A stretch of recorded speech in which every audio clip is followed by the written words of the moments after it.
both metals and non-metals, they combine with air.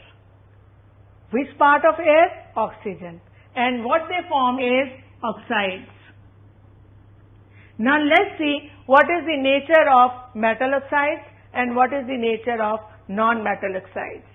If you take a piece of coal, burn it and lower it in a jar, how will you lower it? With the help of a deflagrating spoon. What is a deflagrating spoon?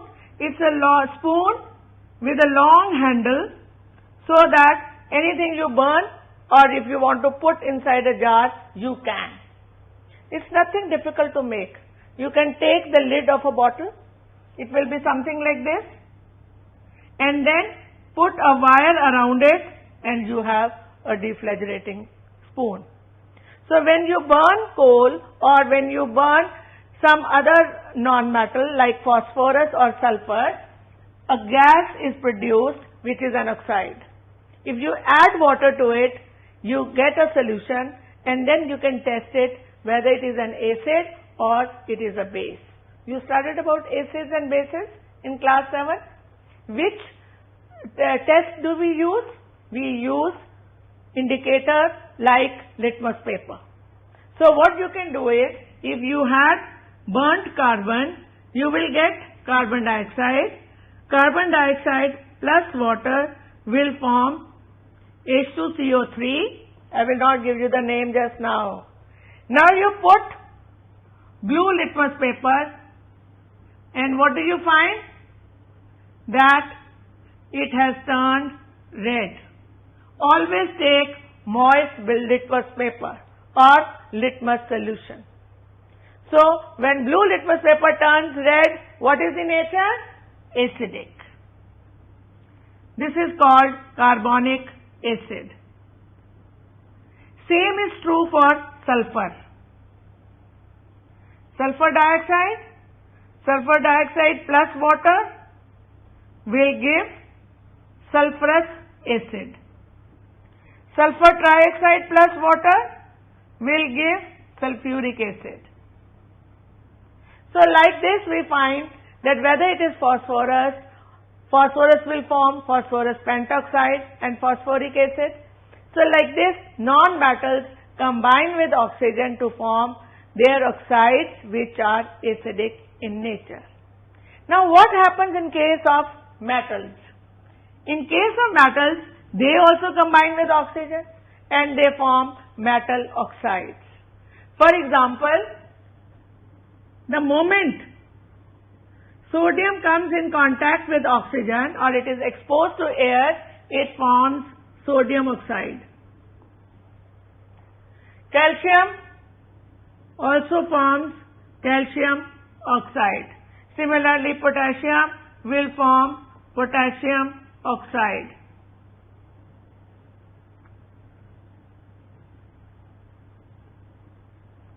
You dissolve them in water.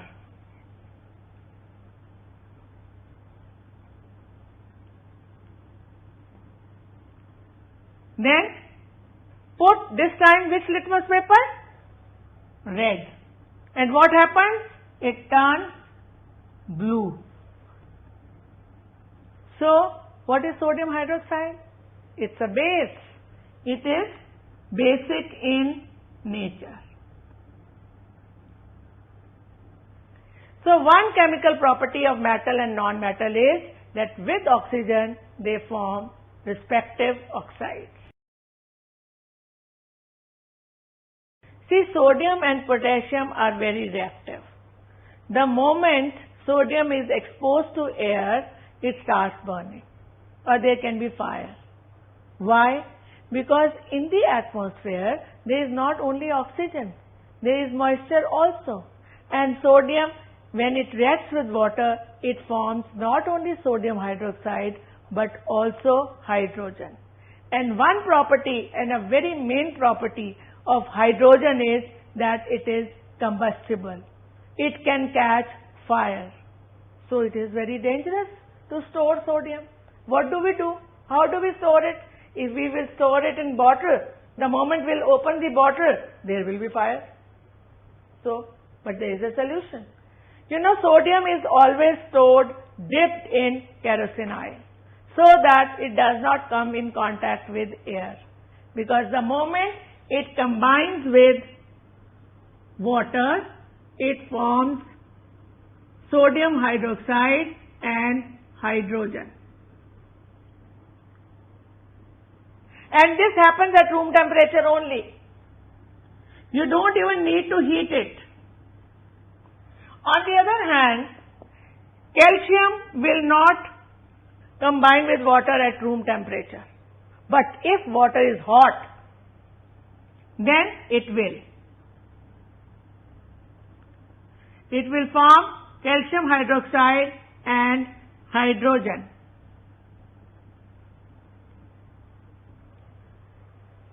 Similarly, iron, in rainy season, what happens to iron nail if you keep it outside? A brown coating appears on iron nail. And what is that called? It is called rusting. Now this combination was very fast at room temperature only. This was little slow, but with hot water it happened. Even magnesium will combine with water similarly, hot water. But in case of iron, it's a very, very slow oxidation process. And slowly it combines and forms ferric hydroxide. But if you pass steam over iron, then the reaction will take place. Iron plus steam. So what we find is that metals react with water. On the other hand, non-metals do not react with water. Just like sodium is a reactive metal, a reactive non-metal is phosphorus. And the moment phosphorus is exposed to air, it combines with oxygen and it can catch fire. So whenever we want to store phosphorus, we put it in water. Why? Because it does not react with water. So non-metals react, both metal and non-metals react with oxygen, but only metals react with water. When iron is exposed to moist air, it turns reddish brown. But when copper is exposed to moist air, it turns green.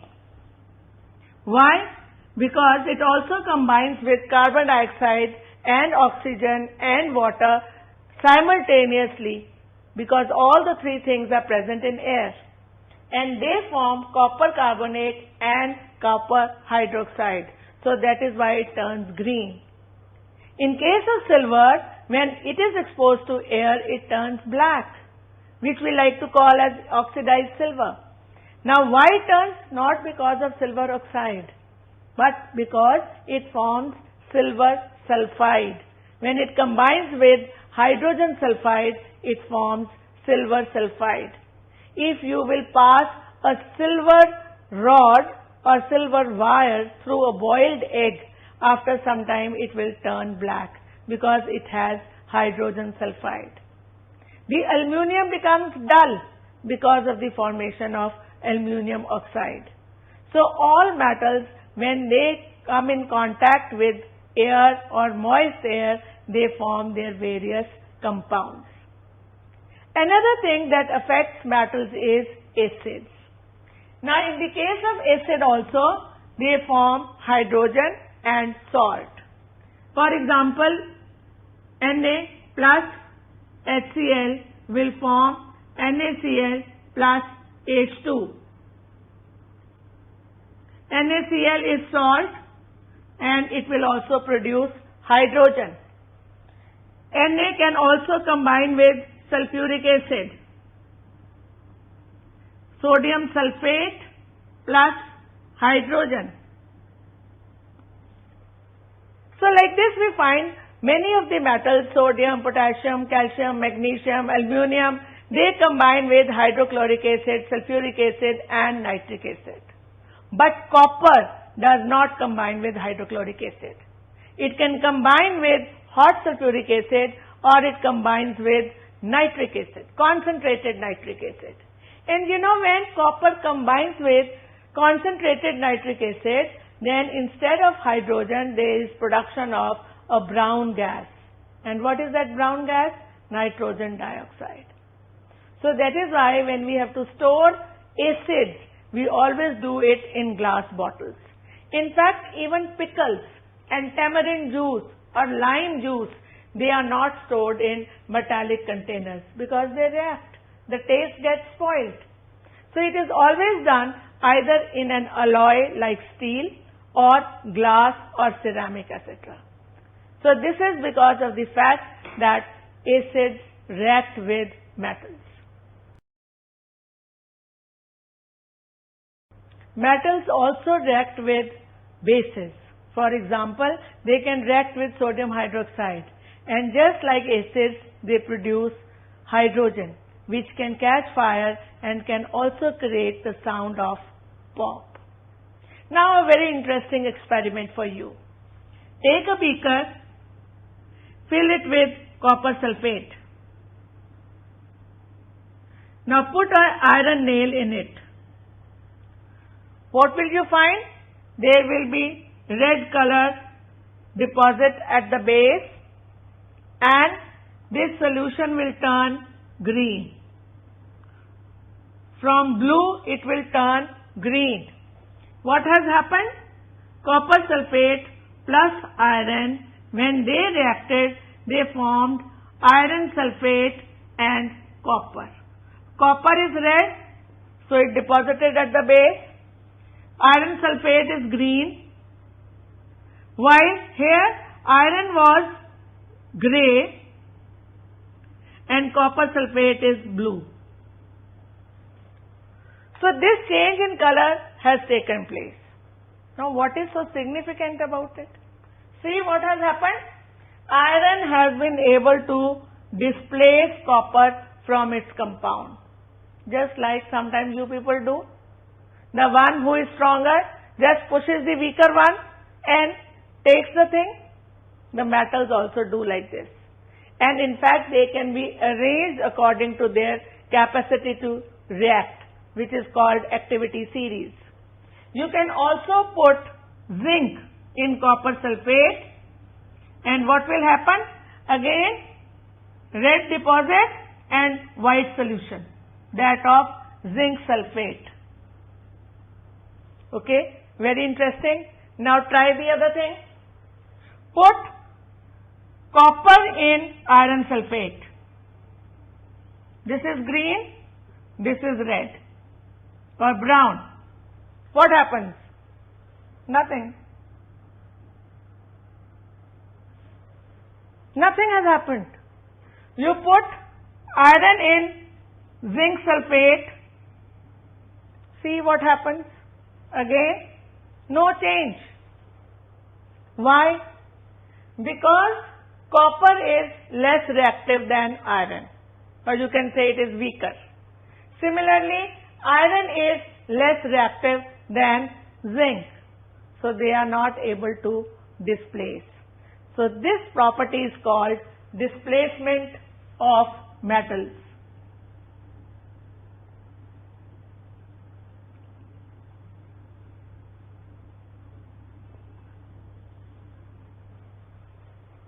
This is a very, very interesting and very important property of a metal, and on the basis of this, as I told you, we have been able to enlist metals, and this series is called activity series.